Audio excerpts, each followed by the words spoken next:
بسم الله الحمد لله والصلاة والسلام على رسول الله. السلام عليكم ورحمة الله وبركاته. جماعة الخير والسلام دمان كجدال وحن سلام يا dadka Soomaaliyeed meel kasto ay caalamka kaga nool yihiin waxaan leeyahay jimco wanaagsan jimco mubaaraka maanta waxaan u istaagay in aan si kooban dadka Soomaaliyeed warbixin yar aan uga siiyo arinta ku saabsan bariyahan taagnayday ee ku saabsan Jubbaland iyo arrimaha ka jira iyo sida ay ku yimaadeen iyo wadooyinka ay soo bareen si kooban hadii alla yiraahdo waad ogtihiin dalkan teeramkii hore oo aan madaxweynaha ka noqday 2012 ilaa 2000 iyo bilowgii 17 bishii February ayaa anagoo tixgelinayno oo fulinayno waajibka dastuurku in saaray ee ah dalka in uu federaal yahay ayaa waxaan ka shaqeynay nidaamka federaalka ahay sida uu uga dhaqan gali lahaa dalka hawl kasta oo bilaaw ah waa iska dhib badan tahay sidii aan anagu la sadayna jeclayn umaanan bilaabin laakiin sidii duruufta iyo sidii laga fursan waayay ayaa lagu bilaabay muhiimaduna waxay ahayday hadafka ugu dambeeya in la gaaro oo dalku uu yeesho dawlad federaal yani maamul federaal ah sida dastuurka uu tilmaamayay sidii ayaanan fulinay muddadii taarmkeedu joognay dalka dhamaan ayadoo 2012 markaan imaanaynay dawlad goboleedka Puntland bis oo dalka ka jiray iyo Soomaaliland oo dabcan duruuf gaar ah ku sugnayd maalintan barnaamijkaas nimiday horaantii gabagabadii 2012 waa taan nimid bishii September oo 3 bilood October November December 2012 ka qabnay 13 12 aakhirkeedii baa waxaan ogaanay in uu socdo barnaamij looga hadlayo Jubbaland oo ka socdo magaalada Nairobi xaafadda Karen la yiraahdo barnaamijkaas dad badan oo Soomaaliyeed oo dhamaantood markaas sheeganayay in ay reer Jubbaland yihiin oo qabaa'ilka Jubbaland degan oo aan ogtiin Jubbaland waa Soomaaliya yar waay qabiil Soomaaliyeed oo aan deganayn ma jiro haba lagu kala badnaado oo lagu kala muxuu ahay weynaadeen lagu kala dhul weynaadeen meeshiyaan weydiinay safiirkeena markaas joogayaan u dirnaan aan warbal meesha waxa ka socda soo ogo meesha maamulaa lagu dhisayaa igadaana muxuu ahay yaa wada waa oo fududaynaysa marka dadkiina waa la hadalnay safiirkan u dirnay igadiina waa la hadalnay waxaan dhahnay Soomaaliya taladeeda waayihii ku meel gaarka ahayd oo banaanka looga tashay jiray waa dhamaatay gudaha la keena talada dad badan oo marka dadkii talada meesha ku hayay ahaa arintaas kuma qanacsaneen raalina kama ahayn laakiin dadka in badan oo kamida oo arintaas ku qanacday iyo in kale oo ay kamid ahayd igad oo aan dawladda Soomaaliya warkeeda dhinac mari weyday ayaa sabab u noqday in la soo qaado intay yimaadeen inta soo yimaadeen ma fiicnayn inta waxaan dhahnay war aan tashanno waxa la sameeyay ee shuruucda nidaamka wixii dalka ka jira sida ay ogol yihiin aan u meel marino adigu dadkii waa un la isla booqay dadku waa kala jabeen inaan kala jibino anagoo diidayna waxaan ka codsanay ilaantood in israacaan Kismaayo ay tagaan Kismaayo ay tageen Kismaayo process ka si fiican yani dabcan duruufaha Soomaaliya process kasto siyaasadeed oo la bilaabo iyo sida caadiga caalamka oo dhan process kasto siyaasadeed tabasha ka jirto Jubbaland sidaas ay ku sameysantay nidaamkii sameysmay waxa madax u noqday Axmed Maxamed Islaam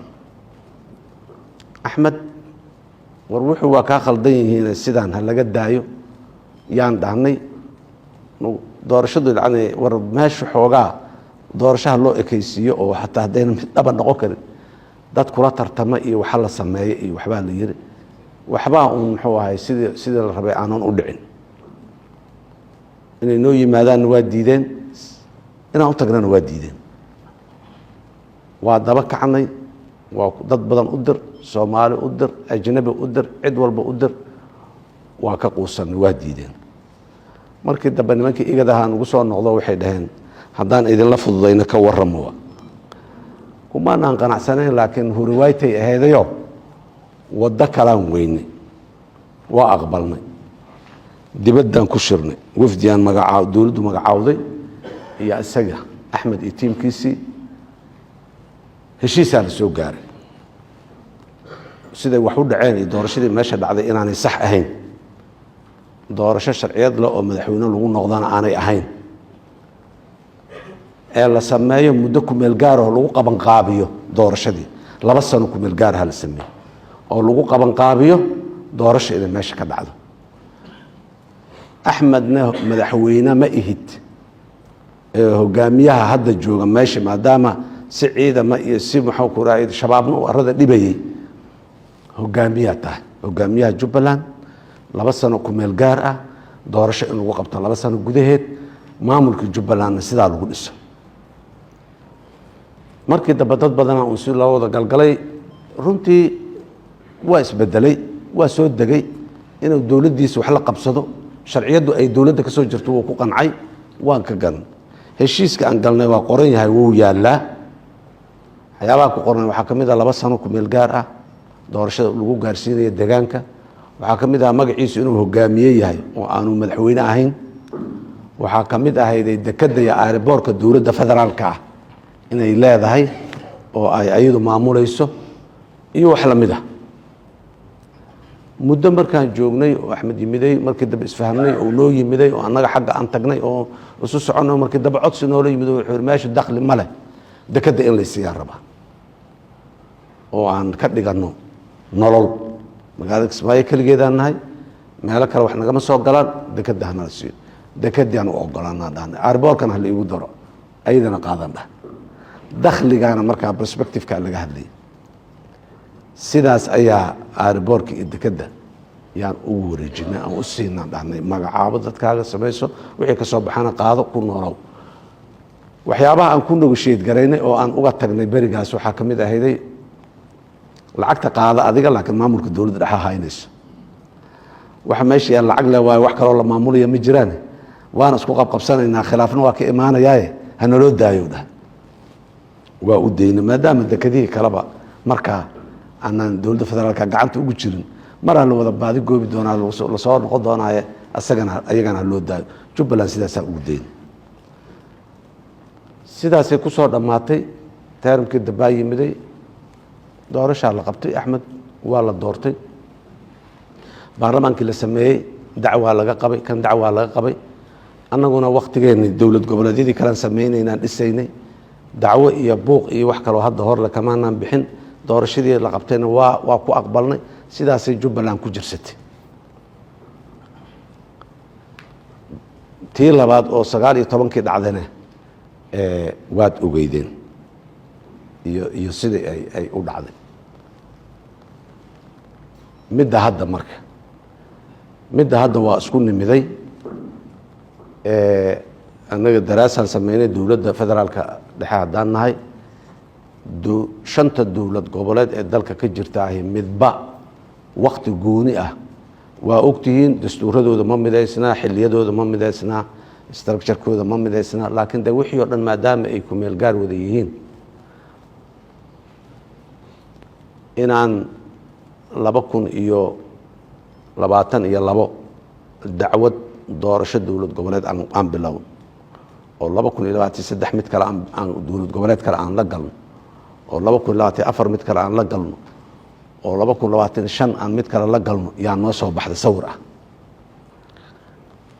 waana taan sheego doorasho kasta tabashay leedahay tabashaa ka dhalato tabashooyinka ka dhalanayaahi in ay naga hor istaagayaan waxyaabihii kaloo dawlad dhisidda ahayd ama dawlad dhisidii constitutionka dhisidiisa shuruucdii sameyntooda hadday tahay iyo inay naga hor istaagayso wixii oo hortaminta koowaad noo ahay oo ahaa dalka xoreyntiisa ayadana inay naga hor istaagaysaa noo muuqatay iyo doorashadan kala dhacayso dalkii de sanad walba in dalku uu ku jiro mud doorasho ah oo meel ka jira ama meel kale ka jira waa shirnay dawladda federaalka iyo dawlad goboleedyada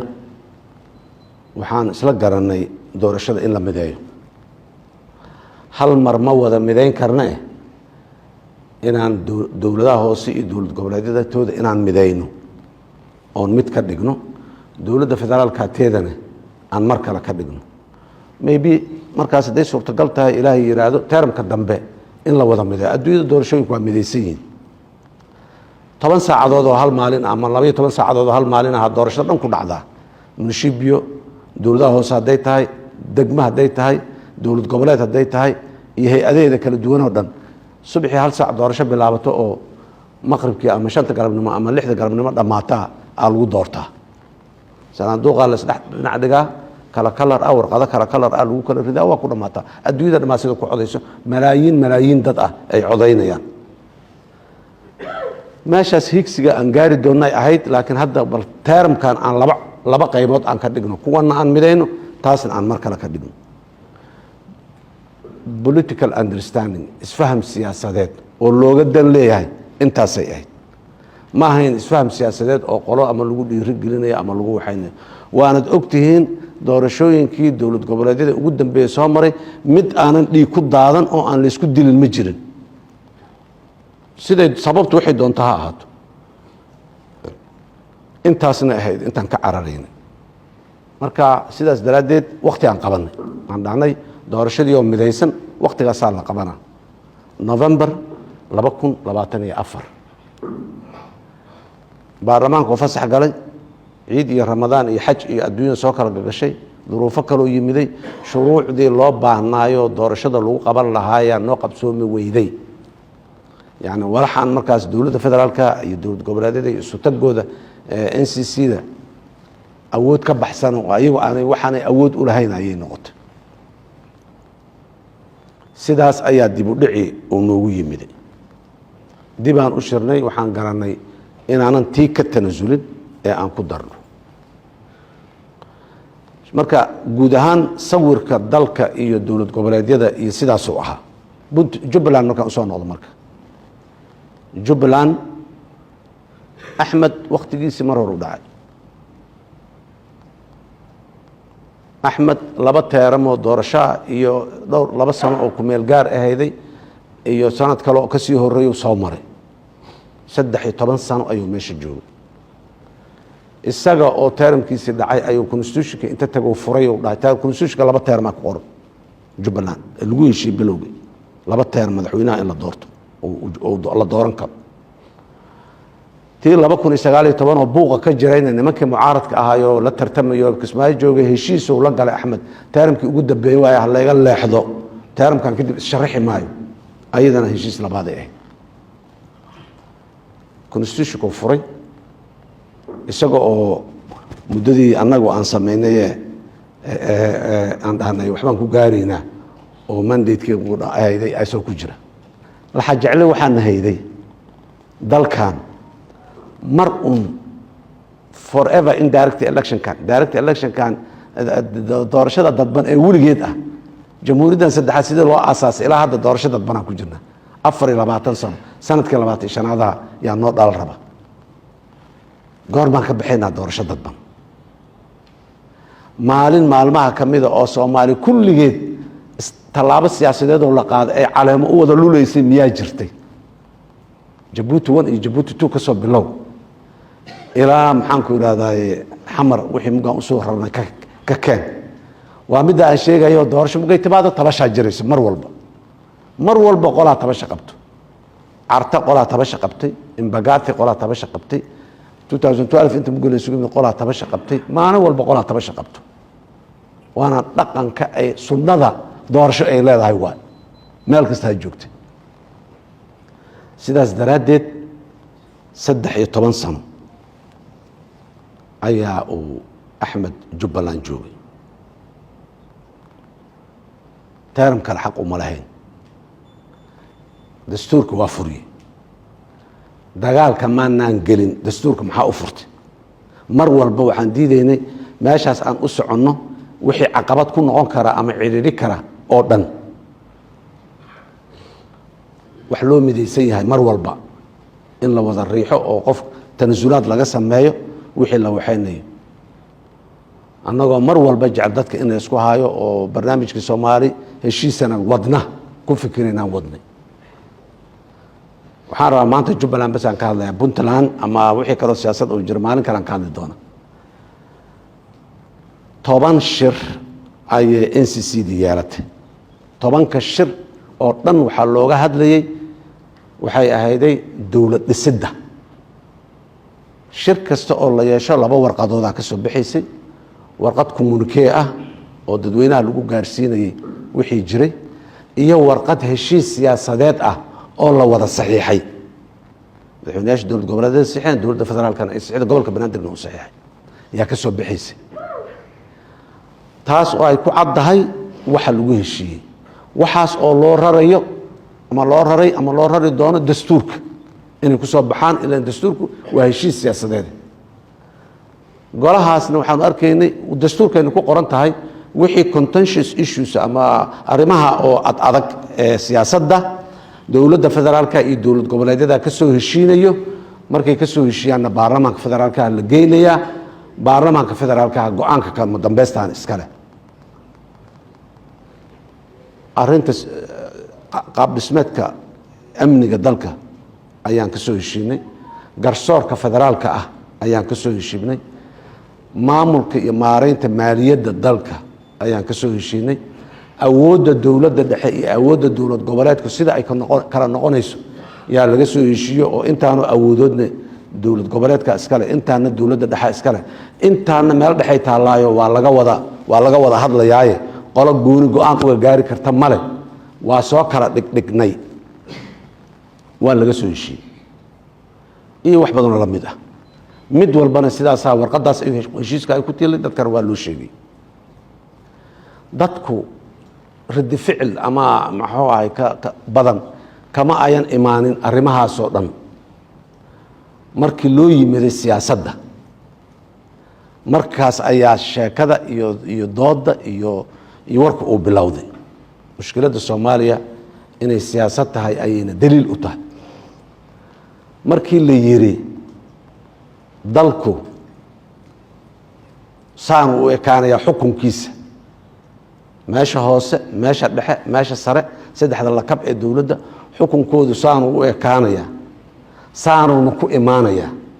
dowladaha hoose waa la doorana baarlamaanka dowlad goboleedka iyo madaxweynaha dowlad goboleedka iyo ku-xigeenkiisa waa la doorana dowlad goboleedku wuxuu soo dooranaa aqalka sare saan wixii markii la yiri waa la is doorana doorasho qof iyo coda qaabka doorashadu waa sidaan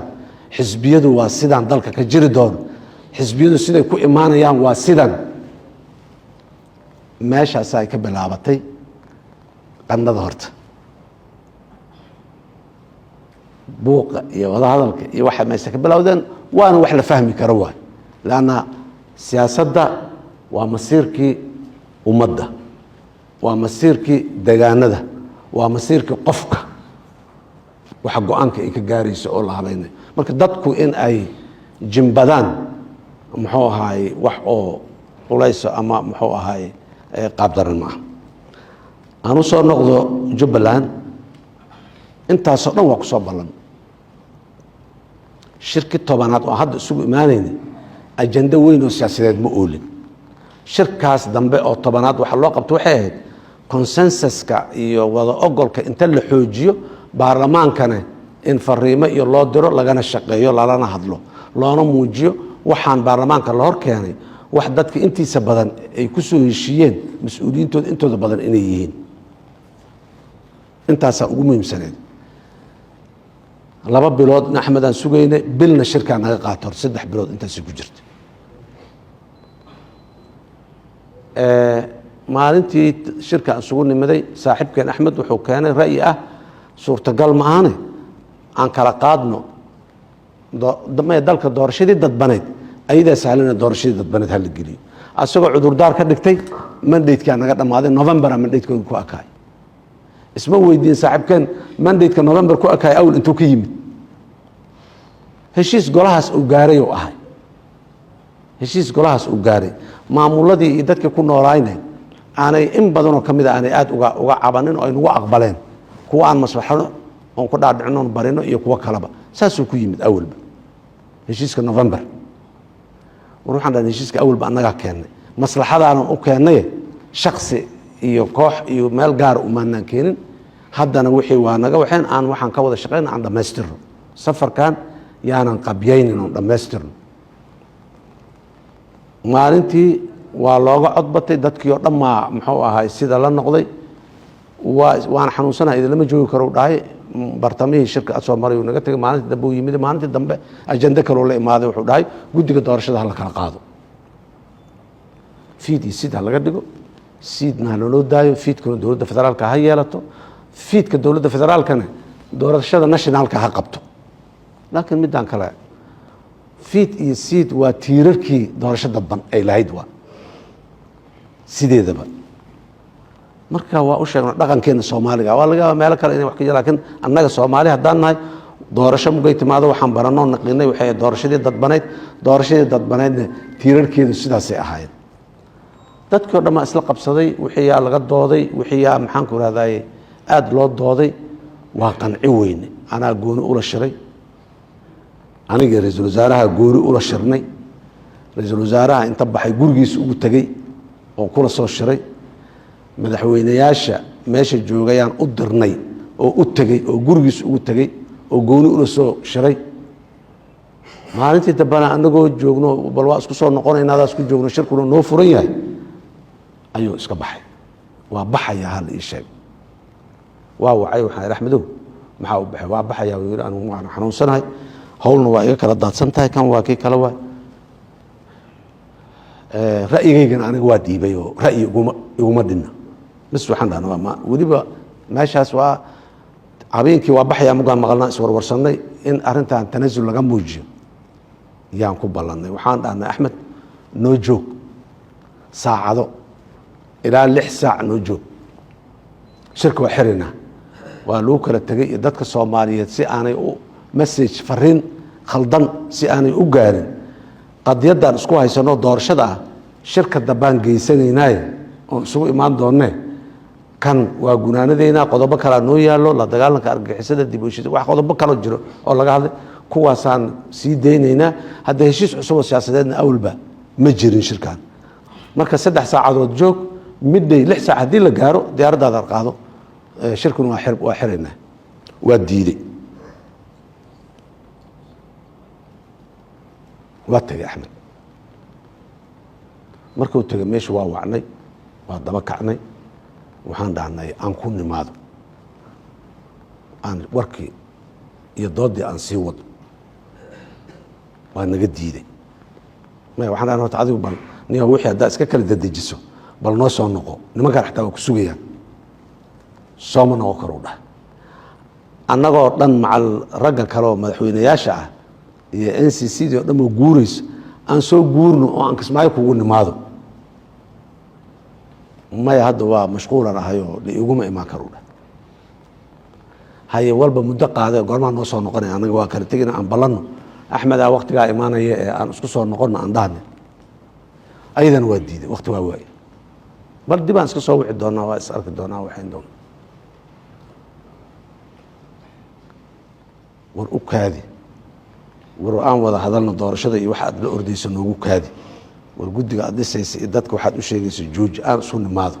aan ku nimaado noo imaaw daba joog nag ilaa markii dambe oo dee teleefanadana naga qaban waayo awaamirtiina iska sii wato imaatinkiina waa diiday ra'iisul wasaaraha waa tagayaa soo dhahayo wuxuu si aanay dee faraha uga sii bixin anaa iri ha tegin joog markii dambe waddadaasaan soo marnay ninkaasi muddadaasuu ku leexday meeshaasuu maray dowladda marka laba khiyaanaa hor taalo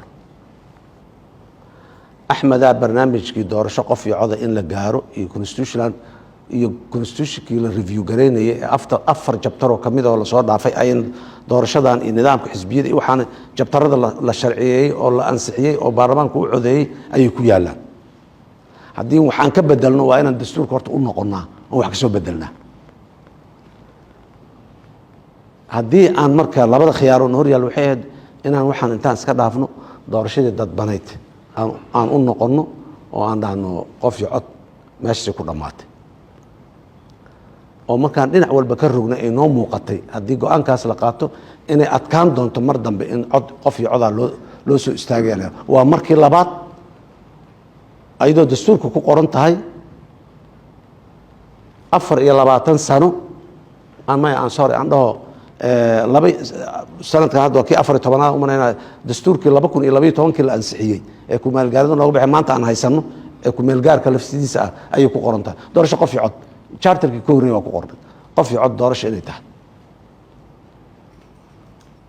intaas waa la soo sameey waay maanta haddana ma sameey karna haddaan dhahno dee waa uun bes waa meeshaasay ka fadhi baranay raggii kale waa iswarsanay war dalku in ay doorashada 100% ka wada dhacdaahe shuruud xiraysa ma jirtee intii laga qaban kara laga qabto inta dhimanna biriya laga qabana hadda waad aragteen Somaliland ayadu waaba xaalkeedu mar hor ah waana qabatay waliba Somaliland maanta hadda doorasho ka dhacday sida uu qurux badneed iyo sida dadku u soo baxeen iyo sida loogu loolamay iyo kulli dadku waa la wada arkay laakiin dadka Soomaaliyeed waxaan rabaa inay dib u noqdaan doorashadii ugu horeysay Somaliland ee dhacday inay ku noqdaan madaxweyne cigaal Allah naxariistay intuu joogay inay heedaan umaleynaya dib ha loogu noqdo doorashadii koobaad iyo tii labaad ee Somaliland ka dhacday sida u ekeed hal fiiro war wax kasto bilow ah 100% bakeerigu waa buuxa iyo waa eber waxba u dhaxay Puntland qabatay doorashadii dowladaha hoose 3 jeer ay kala qabatay dhammaan waa ugu hambalyeynay marka soo la qabta hambalyaan u direynay oo dadka Soomaaliyeed inta saf soo galaan ay sanduuq cod ku ridaan يعني wax fiican oo qurux badan ay ahayd waa ugu hambalyeyn waa ku bogaadin magaalada gaalkacyo nusna doorasho laga qabtay nusna aanan laga qaban oo isku dabeecada oo isku dada oo maxaan ku raadaay isku qaab nololeed ah oo isku amni ah oo ilaan waa jir barbarna qanda ay ka hayso barbarna ka fiyow ma jiree meel aan dalkan ku taaloon doorasho lagu qaban karin waa meeshii shabaab uu ka taliyo iyo dabcan meeshii siyaasiyiintooda markaas ay diidaan qaba wariyaa doorashada qoray inta la isu qaato la iskuma dhahayo sidaas daraadeed annaga waxaan go'aansanay dalka doorasho inay ka dhacdo meel allaale meeshay ka dhici karto cid allaale ciday khusaysan inaan u gelino barino raalli ahaw dhaano maslaxayno wax kasto aan doorashadii aan la qabanin aan ka ahayn aan ku maslaxayno doorasho toos ayaan la qabanina doorashadii dadbanayd ha loo noqdo waxaan ka ahayn oo dhan inaan ku maslaxnaan ogolnahay tanazulna aan ka sameyn intaasay horta sida wax u dhaceen wadadii la soo maray intaasay ahayd midda maanta taagan marka oo la leeyahay Jubbaland lagu soo duulay Jubbaland la burburinaya reer hebel la yiraaha soo duulay hebelooba xaq ka dhacay lala wada ajnabiga hortiisa iyo hay'adaha lala hoos cararayay dadka Soomaaliyeed meel kasta ay joogaan waxaan rabaa inaan u sheego waxba ka jiraan dawladda Soomaaliya ee aniga aan madaxweynaha ka ahay awal tii hore iyo tanba taariikh maalin meel ay xoog hal siyaasadeed xoog askari ay kaga jirisay ma jiro xoog military hal siyaasadeed in lagu gaaro meel aan maalin ku dabaqnay ama ku jirin ma jiro mana jeclin wixii horwaayto kugu yimaado waa halkeed ciidanka xoog dalka Soomaaliyeed magaalada Kismaayo degan yihiin ay joogaan Jubbaland gobolka Jubbada Dhexe oo shabaab uu haysto marka laga yimaado labada gobol ee kale Gada iyo Jubbada Hooseba ciidanka xoog dalka Soomaaliyeed meel aan joogin waa yartahay waa joogaan ciidanka xoog dalka Soomaaliyeed in laga dhowro marka dalka qaybo kamid ah iyo waajibaadkiisa saarna admisa dalka ka baxay meelaha admis ay ka baxaysa lama wareegi kartiin ma imaa kartiin in la yiraahdo dow ma aha saxna ma aha ciidanka xoog dalka Soomaaliyeed Kismaayo jooga ceel waaqo jooga Dhoobleeyo jooga gobolka Gada degmooyinkooda inta badan degmo kasta gobolka Gada ku taalo jooga doolo xuduudaas jirto ilaa saako dhinacan kala soo xigto laga yimaado jooga meel kasta jooga oo dagaal shabaab kula jira oo jooga ma jeclin hal qof oo Soomaali ah qof kale Soomaali dhigiisa inuu daadiyo laakiin waxa meesha yaala mas'alada taalo waxay tahay maamulka Jubbaland ma ahan Axmed Maxamed Islaam nin la yiraawayo hogaamiyaha ka soo ahaa jira meesha Axmed 13 sano ayuu joogaa Jubbaland oo madaxweyne ka yahay 3 gobol ay ka koobantaa jubbada dhexe shabaaba haysto degmooyinkeeda oo dhan gado cilaaqaadka axmed iyo waa ogtihiin intaas aan sheegayaa gada ma tegin weligiis maamulkeena ka tirsan tahay waxa dhex yaalla gada iyo axmed madoobe hogaankiis maaha reer gado intaan waraysanaan dhaano jubbaland inaad ka baxdiin ma rabtiin ma rabnay dheen jubbaland waa maamulkayni waa degaankeenni waa ka tirsannahay laakiin hogaanka ninkaanan dacwo ka nahay weligood meeshaasay joogi jireen war lama kala tegi karee isla jooga oo maxaan ku raha hogaanka ha laga leexdo yaan ku hayn jubbada hoose degmada Kismaayo iyo degmada muxuu ahaay Afmadow ayaa xorka ah inta kale xor maaha magaalooyinka waaweyn oo sheegayo waa joog ciidamada waa anaga kuween waa joogan ciidanka xoogga dalka Soomaaliyeed waa jooga ciidamada daraawiishta Jubbaland waa joogtaa 13 sano sanadkii 14 oo socda Axmed hal tuulo kamida gobolka Jubbada Dhexe waa xurey waay Kismaayo dhinacna ugama bixin intana uma bixin iskuma dayin hub wuxuu helay wuxuu caalamka siiyay bakaaray ugu jiraan hadda uu soo bixiyay ciidanka xoogga dalka Soomaaliyeed lala diraa markii la yiri hadda uu bakaarada ka soo saaray weligiis uma dhaqaaqin inuu dalka xoreeyo shabaab afka markuu kala qaadana waxaan u noolahay inaan shabaab xoreeyo waa kula kaftay Axmed oo shabaab u socotide goorba saaxiibadaadii hore iyo waxbaad ku leedahay meesha waxbaad oorisan naga dhaafan kula kaftami jirno maanta hubkii shabaab lagu la diriri waayay meel ku xereysnay wiilasha ciidamada amniga ee Jubbaland ka tirsanayna waad aragteen markay hadlayaan siday u noolaayeen iyo siday u dhaqmaayeen iyo sida loola macaamilay Axmed 13 sano markuu joogo kadib 5 sano kale horle inuu sii joogo oo sharci aan ahayn oo 18 sano Jubbaland xukuma war maxaan 30 sano dadka isaga laynay oo dawladnimadeenu u duntay maxaan barqacad anagoo baawarka joogno waa ka helay markii la yiri aan inta uga baxnay oo ka dhaqaaqnay oo kii iga horeeyay ka dhaqaaqay oo kii iga dambeeyay ka dhaqaaqay oo anigu aan diyaar u ah biri inaan ka dhaqaaqo waxa qiimahaas leh aan dawladnimada iyo nidaamka dalkan aan u socodsiinayna nin inuu yiraahdo aniga 18 sano iska joogay waxna qaban maayo walba haduu nin wax qabtay oo dalkii wax u qabtay oo xoreeyay oo maxaan ku raad adeeg u bixiyay oo waxay haduu yahay oo dadkii isku keenay oo dadkii reer Jubbaland mideeyay oo dad isku toosan oo haysto waxaan rabaa Axmed waa Axmed qabiil ma ah reer hebel ma ah shakhsi waay waxa uu sameynayna tala qabiil oo geed guni ku shirtay ka soo go'ay ma ahan waa tala asigu istusiyay laga yeeli maayo mana soconayso mas'uulan ka nahay dalkan iyo dadka reer Jubbaland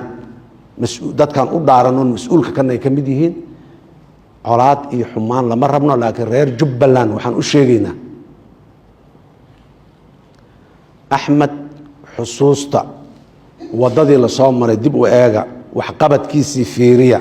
wax tarkiisii fiiriya dhaqankiisii fiiriya 13 sano muddo yar ma aha shalay iyo daraad ma aha waa muddo dheer waay aaway dadka reer Jubbaland maanta ma midaysan yihiin ma is haystaan kulligood ma joogaan afarnimo saaxiibadiisoo meesha ku hayo oo aanan rabin hadda inaan ka hadalno muxuu ahay marka laga yimaado dadkii aaway qulubtoodii iyo midnimadoodii aaway xoreyntii dalka aaway dadkan shabaab ku habsaday 17 sano 18 sano dul habsado ku dul fadhiyo ma waanay xaq u lahayn in la abaabulo oo loo dhaqdhaqaaqo bariga aan dagaalka bilaabayna Axmed wuxuu aad uga soo horjeestay waxa la yiraahdo muxuu ahay macuusleyda community-ga dadka in la kiciyo shabaab lagu kiciyo diiday waxaan rabnaa marka Jubbaland waxa ka jira hadii aan soo koobo intaas waay ninkaas waa xuu noqday nin fooq qaanuun ah sharciga asiga oo wax ka saxiixo wax ka ogolaaday iska dhaaf mid kale oo hor u sii jiray iyo mid kale uu ka booday suurtagal ma aha dalka in Axmed rabitaankiisa in dalka loo furfuro oo dalka hadafkiisa siyaasadeed iyo horumarkiisa siyaasadeed oo gaari lahay oo caalamka kula tartami lahay dib loo wada waxay kaligiis suurtagal ma aha muddadii la soo dhaafay 8,000 oo askari in ku dhow oo atmis ah ayaa dalka ka baxday meelihii ay joogeen oo dhan dowladda federaalka ahaa la wareegtay hal meelaa ka jirto meel gacanta shabaab ku noqotay meel aad iyo aad u fog oo gurmadka iyo saadka iyo waxa aad iyo aad u dhib badan hal meelaa ka jirto inta kale dowladda federaalka dowladdu weli gacantay ku haysaa ayadoo dabcan la kaashanayso dowlad goboleedyada gacantay ku haysaa weli ciidamada dowladda baxay iyo Ras Kamboni airport kama jiri jirin Kismaayo in laga baxo Ras Kamboni la tagana ma sahlana badda in la marana ka sii dhib badan ma sahlana Ras Kamboni marka dhawaana airportka laga sameeyay dowladda Kenya Soomaaliya ka kaalmaysay waa mahadsan yihiin hadda meeshaas in meel looga dhaqaaqay leedahay oo laga aado meelaha ay muxuu atmisto ay ka sii baxayso iyo meelaha ka baxday hadafka dowladda Soomaaliya iyo ciidamada xoogga dalka Soomaaliya ama ciidamada amniga Soomaaliya booliis iyo military waa jiraan meesha booliisna waa jiraan militaryna waa jiraan ay u jiraan waxay tahay hadafkaas ma aha in dagaalna kama dhicin mugay tageen ciidana deganay meesha ciidana deganay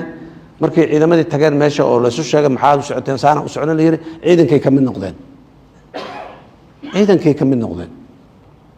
wiilal Soomaaliyeed Soomaaliyadu la weyn tahay oo askara meesha joogtay ciidanka ma noqdeen kuwa kale oo Axmed Diray ciidanka ka mid noqdeen war anaga wiil Soomaaliyeed dhigiis daadimeen diyaar u meen anagana keen wiil Soomaaliyeed oo dawladda ka tirsan inuu dhigana daaday anagana kiisa aan daadan ciidamaday ku biireen wali waa sii wadaa muxuu ku wadaa meelihii ciidan Kismaayo laga difaacayay ee maxaan ku raadaay ahaydoo dhammo ciidamada ka soo saaroo oo ka soo wada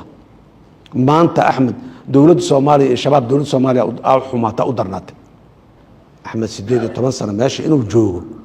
sina suurtagal uma sidoo ku joogay inuu ku joogo hadii ba xataa inuu joogo karaba ay suurtagal waayo la yiraa sidaas ma aha sidii lagu joogay marna dalka intiisa kale waa nabad